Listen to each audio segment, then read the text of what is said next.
जानते ही हैं बच्चों। कल हमने एक वीडियो डाली थी रैशनल नंबर के ऊपर, उसमें कुछ बच्चों को समझ में नहीं आया कि सर ने क्या पढ़ाया, क्योंकि मैंने कॉपी पे बना के डाला था और वीडियो भी काफी शॉर्ट थी। आज ये वीडियो थोड़ी सी लंबी बनाएंगे और डिटेल में बताएंगे, ठीक है। कि ये जो चैप्टर है रैशनल नंबर क्लास 8 के लिए है, लेकिन ये जो वीडियो है क्लास 6 के बच्चों को भी देखना है, क्योंकि क्लास 6 में भी रैशनल नंबर आता है, 7th के बच्चों को भी देखना है, और जो 9th और 10th में जाने वाले हैं या गए हैं उन बच्चों को भी ये वीडियो देखना है, क्योंकि रैशनल नंबर एक बहुत ज्यादा इंपॉर्टेंट चैप्टर है और इसको समझना बहुत जरूरी है। रैशनल और इरेशनल ये दो नंबर है जिनको समझना बहुत जरूरी है। तो चलिए स्टार्ट करते हैं और समझते हैं कि रैशनल नंबर है क्या, ठीक है। तो रैशनल नंबर की डेफिनेशन मैंने यहां बोर्ड पे लिखी हुई है। रैशनल नंबर क्या होता है? It can be represent in the form of P upon Q, यानी जिस नंबर को हम P अपॉन Q की फॉर्म में लिख सकते हैं, कोई भी संख्या जो P अपॉन Q की फॉर्म में यानी फ्रैक्शन की फॉर्म में लिखा हुआ होता है उसे हम रैशनल नंबर कहते हैं, ठीक है।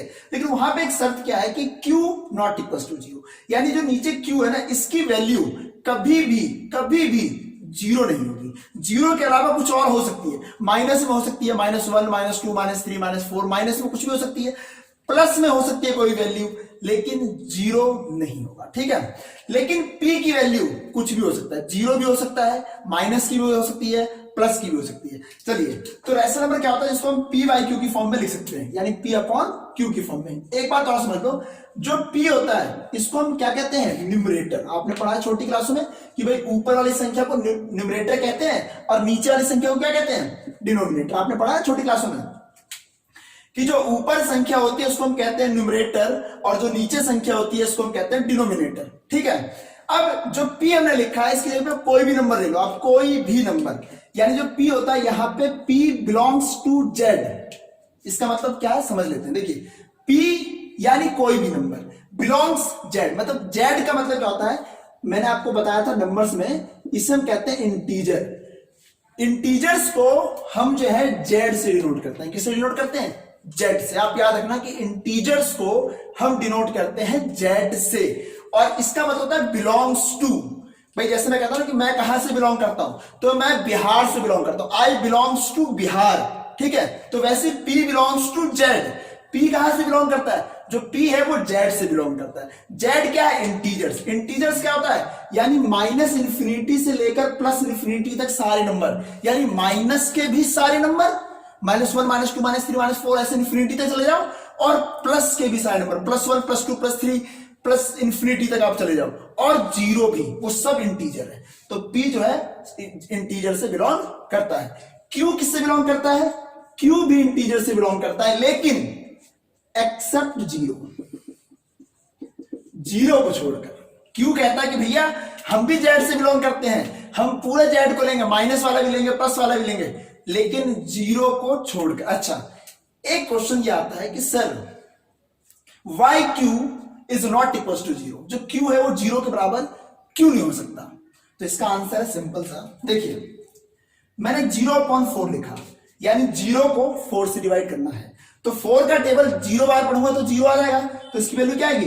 0 डिवाइड हो जाएगा। तो इसको 0 डिवाइड करेंगे तो 0 आ जाएगा, यानी नंबर आया ना, 0 नंबर आया। लेकिन अगर मैं 4/0 लिखता हूं, यानी 4 को 0 से डिवाइड करना है, 4 को 0 से डिवाइड करना, आप डिवाइड करो, 0 का टेबल पढ़ते हैं, 0 1 जा 0 भैया, 0 2 जा 0, 0 3 जा 0, 0 4 जा, मतलब आप यहां पर कुछ भी लिख लो और 0 से मल्टीप्लाई करोगे तो यहां पे क्या आएगा? 0 ही आएगा ना। तो यानी ये तो कभी डिवाइड होगा ही नहीं, क्योंकि यहां पे कोई नंबर ही डिफाइन नहीं हो पा रहा है। तो यहां पे इसका जो वैल्यू आता है नॉट डिफाइन, यानी कोई भी नंबर यहां पे डिफाइन होगा ही नहीं। जब कोई भी नंबर यहां पे डिफाइन ही नहीं होगा तो रैशनल क्या? कोई सा नंबर नहीं होगा। रैशनल तो छोड़ो, वो कोई सा नंबर भी नहीं होगा, ठीक है। तो 4/0, यानी जब नीचे 0 आता है ना तो नंबर डिफाइन नहीं होता है। ये दो कॉन्सेप्ट आप इसे भी याद रखें कि अगर ऊपर 0 है तो उसकी वैल्यू हमेशा 0 आएगी, चाहे नीचे कुछ भी रहे। अगर नीचे 0 है तो उसकी वैल्यू हमेशा नॉट डिफाइन आएगी, ऊपर कुछ भी रहे। देखिए, मैंने आगे लिखा है कि P and Q must be in form of को प्राइम नंबर, मतलब P और Q जो है वो को प्राइम नंबर की फॉर्म में होना चाहिए। को प्राइम नंबर क्या होता है? मैंने आपको पहले भी कई बार कई वीडियो में और लाइव क्लास में फेज टू फेज में आपको बता चुका हूं कि को प्राइम नंबर क्या होता है। दोबारा समझ लो, को प्राइम नंबर क्या होता है? कोई भी दो नंबर ले लो, बोलो कौन सा नंबर लेता हूं। चलो मैं ले लेता हूं 15 और चलो 17, जो आपने कहा मैंने ले लिया। एक नंबर मैंने ले लिया 15 और एक नंबर मैंने ले लिया 17। अच्छा 15 जो है किस किस के टेबल में आता है? 1 के टेबल में आता है 15, 1 15 जा 50 आता है ना। 3 के टेबल में आता है 3 5 जा 15, 5 के टेबल में आता है 5 3 जा 15, 15 के टेबल में आता है 15 1 जा 15, 17 1 के टेबल में आता है 1 70 जा 17 और 17 के टेबल में आता है। और किसी में भी आता नहीं। अब इन दोनों में कॉमन देखो, कॉमन क्या होता है? जो इसमें भी हो इसमें भी हो। तो भाई इसमें 1 है इसमें भी 1 है, ये क्या है? कॉमन है। तो 1 के अलावा और कोई नंबर कॉमन दिख रहा है आपको? नहीं दिख रहा ना। तो यानी इन दोनों नंबर का जो कॉमन फैक्टर है, या इसको हम ये भी कह सकते हैं जो इन दोनों नंबर का जो हाईएस्ट कॉमन फैक्टर है वो क्या है? 1 है। 1 के अलावा कुछ है? नहीं है। तो ये दोनों नंबर जो है को प्राइम नंबर होगा। यानी कोई भी ऐसे दो नंबर जिनका हाईएस्ट कॉमन फैक्टर सिर्फ और सिर्फ 1 हो, 1 के अलावा कुछ ना हो, वो नंबर को प्राइम नंबर होता है। ठीक है, बहुत सिंपल सी बात है। देखिए मैंने आपको कल बताया था स्टैंडर्ड फॉर्म लिखना, कि अगर कोई रैशनल नंबर दिया हुआ है और उसको स्टैंडर्ड फॉर्म में लिखेंगे तो किस तरीके से लिखेंगे। तो चलिए हम समझते हैं कि standard form of rational number क्या होता है, यानी जो रैशनल नंबर होता है उसका स्टैंडर्ड फॉर्म क्या होता है। तो स्टैंडर्ड फॉर्म जैसे मैंने p अपॉन q लिखा और यहां पे एक नंबर लिख देता हूं -12 अपॉन 30। क्या ये नंबर है, क्या ये जो मैंने लिखा है -12 अपॉन 30 ये स्टैंडर्ड फॉर्म है?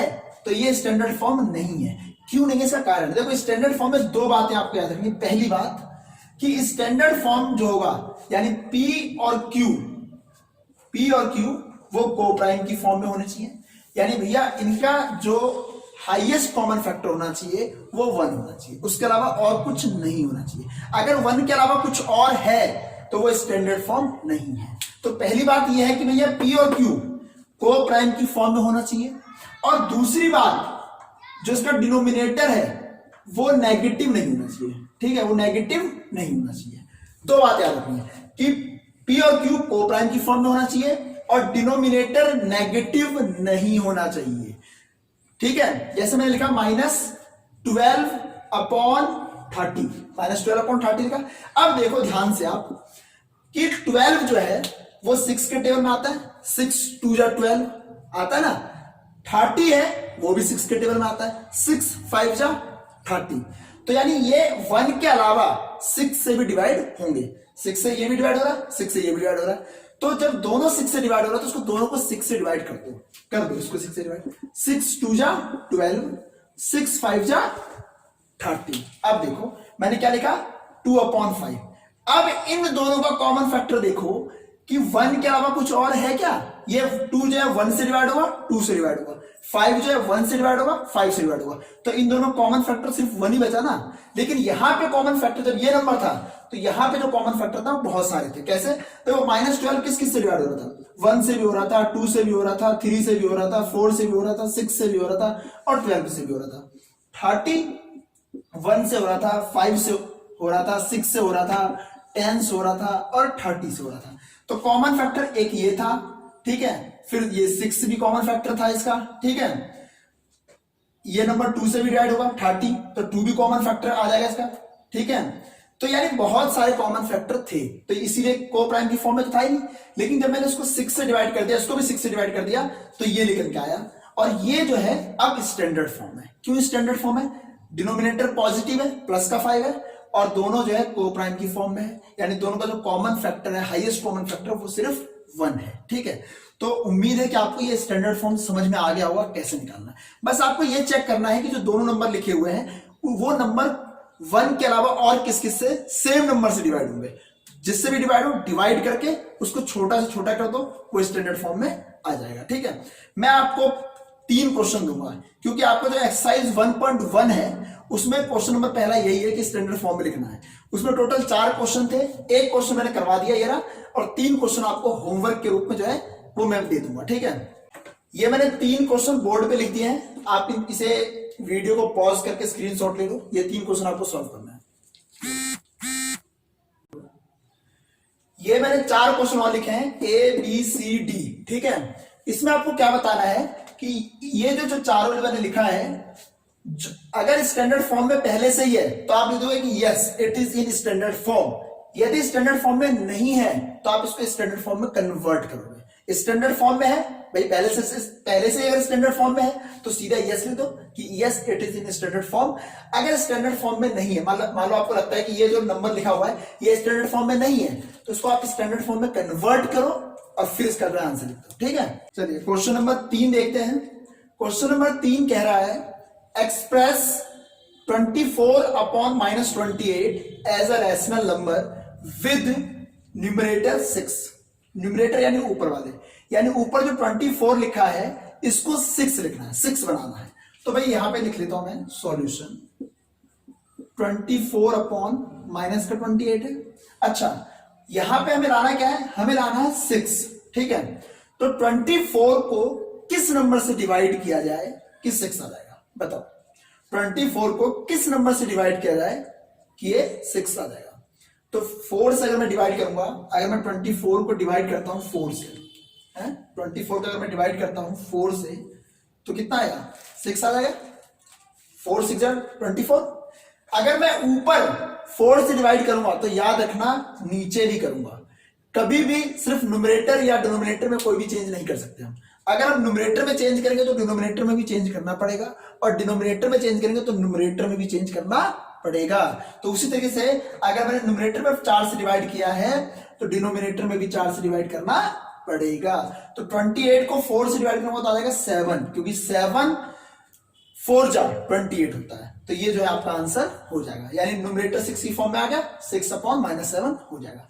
अगला क्वेश्चन कह रहा है express -42 upon 98 as a rational number with denominator 7।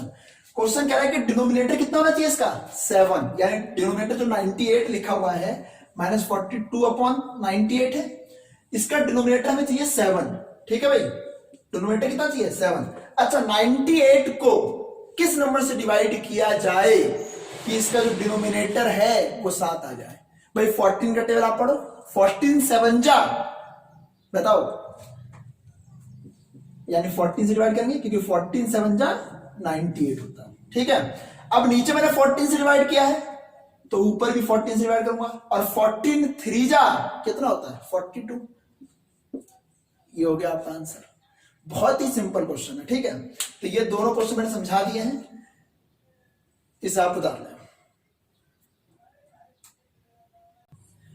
चलिए अब हम समझते हैं कि how to determine 2 rational number are greater lesser और इक्वल। मतलब अगर 2 रैशनल नंबर दिया हुआ है और क्वेश्चन ये पूछता है कि इसमें से कौन सा बड़ा है या कौन सा छोटा है या दोनों बराबर है, तो आप कैसे पता करेंगे। जैसे a अपॉन बी दिया हुआ है, c अपॉन डी दिया हुआ है, एक रैशनल नंबर ये दिया हुआ है, एक रैशनल नंबर ये दिया हुआ है। अब यहाँ पे आपको साइन लगाना है। अब यहाँ पे साइन ऐसे लगाएंगे या ये वाला साइन लगाएंगे, ये हम कैसे पता करेंगे। इसके लिए हम क्या करते हैं, एक एग्जाम्पल ले लेते हैं, ठीक है। एक मैं एग्जाम्पल ले लेता हूं 4/5 एक नंबर ले लेता हूं, ठीक है, और एक नंबर में ले लेता हूं 5/8, ठीक है। अब इसमें कौन सा रैशनल नंबर बड़ा है और कौन सा रैशनल नंबर छोटा है, ये कैसे पता करेंगे। इसके टोटल 3 मेथड है, मैं आपको तीनों मेथड समझा देता हूं कि इसके मतलब यहाँ पे जो कौन सा साइन आपको लगाना है, किस साइन का यूज करना है, इसको फाइंड आउट करने के 3 मेथड है, और तीनों मेथड जो है मैं आपको समझा देता हूं, ठीक है। तो चलिए पहला मेथड क्या है कि डिनोमिनेटर इक्वल कर लो, ठीक है। इक्वल द डिनोमिनेटर्स, जो दोनों डिनोमिनेटर्स है ना, ये 5 है और ये 8 है, इनके डिनोमिनेटर्स को बराबर कर लो। तो डिनोमिनेटर्स को बराबर कैसे करेंगे भाई, 5 और 8 दिया हुआ है तो 5 और 8 का एलसीएम ले लो। 5 और 8 का एलसीएम क्या होगा, दोनों नंबर अलग है, दोनों में कोई कॉमन फैक्टर नहीं है, तो 8 5 40, यानी इनका जो डिनोमिनेटर होगा 40 होगा, यानी इनका जो 5 और 8 का जो एलसीएम होगा, एलसीएम ऑफ 5 और 8 कितना होगा, 40 होगा। 5 8 जा 40 एलसीएम आ जाएगा। तो यानी इसका भी डिनोमिनेटर आपको 40 करना है और इसका भी डिनोमिनेटर आपको 40 करना है। मैंने यहां लिखा 4/5।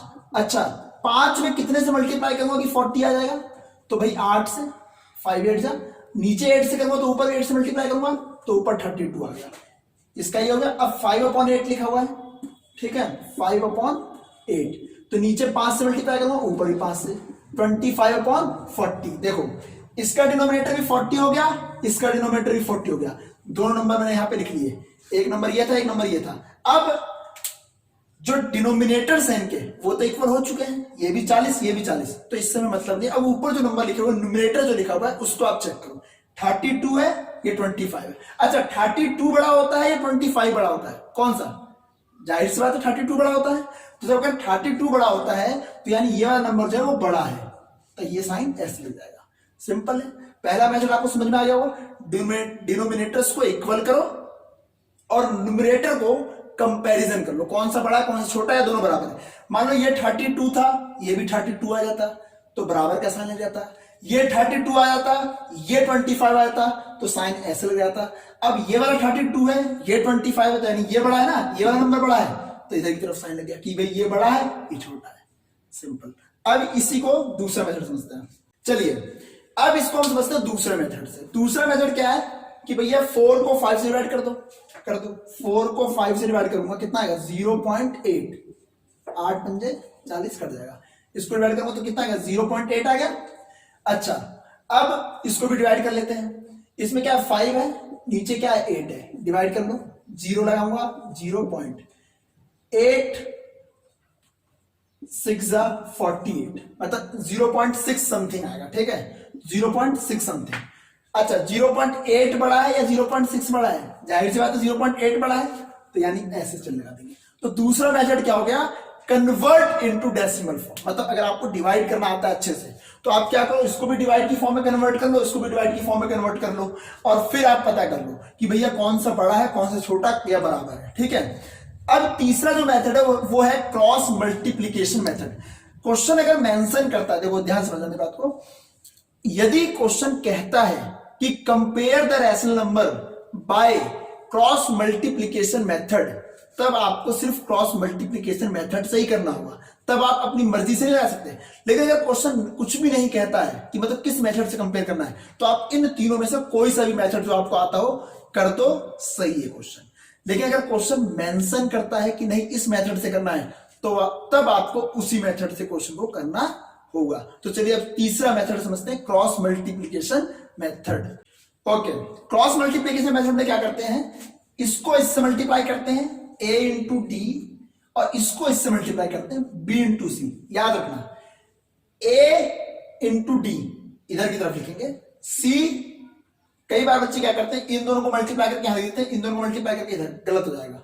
हमेशा रखना पहले a लिखेंगे फिर d को इससे मल्टीप्लाई करेंगे, इसको इधर मल्टीप्लाई करके यहां लिखेंगे और इसको इधर मल्टीप्लाई करके यहां लिखेंगे, इसको मल्टीप्लाई करेंगे इसको मल्टीप्लाई करेंगे और उसके बाद कंपेयर करेंगे इसमें से जो बड़ा होगा। जैसे इसको समझ लेते हैं, 4 को 8 से मल्टीप्लाई करूंगा, 5 को 5 से मल्टीप्लाई करूंगा, तो 4 8 जा 32 और 5 5 जा 25। बड़ा कौन सा है, 32 बड़ा है ना या 25? 32 बड़ा है। तो 32 अगर बड़ा है तो यानी इधर का साइड बड़ा है, तो ये चिन्ह इधर की तरफ लग जाएगा। सिंपल, बहुत ही सिंपल मेथड है ये। ठीक है, ये आपका तीसरा क्रॉस मल्टीप्लिकेशन मेथड हो गया।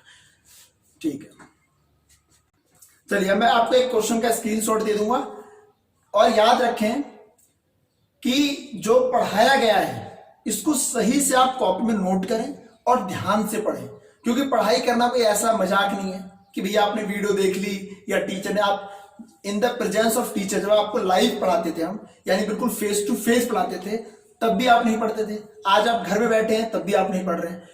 पढ़ना, जब तक आप अपना दिमाग खुद से नहीं खोलेंगे, पढ़ने की इच्छा खुद अपने अंदर नहीं लेकर आएंगे, तब तक आप नहीं पढ़ सकते। सिंपल सी बात यह है, पढ़ने की इच्छा पैदा करो। जब तक आपके अंदर जिज्ञासा पैदा नहीं होगी कि हमें जानना है हमें पढ़ना है, जब तक आप पढ़ाई नहीं कर सकते। पढ़ाई करना कोई मजाक नहीं है। जिंदगी में आप कुछ भी कर रहे हो ना, उसके लिए डेडिकेशन चाहिए। Without dedication you can't achieve anything in your life. ठीक है, बिना डेडिकेशन के आप कुछ भी अचीव नहीं कर सकते। आप क्रिकेट खेलते हो, आप फुटबॉल खेलते हो, आप गाना गाते हो, कुछ भी करते हो, एवरीथिंग आपको डेडिकेशन के साथ करना पड़ेगा। तो डेडिकेशन के साथ पढ़ाई कीजिएगा, तभी आपको जो है चीजें समझ में आएंगी कि आपको क्या बताया जा रहा है। नहीं पढ़ेंगे तो आपको कुछ समझ में नहीं आने वाला। ठीक है, धन्यवाद, अपना ख्याल रखें, stay home stay fit. Thank you.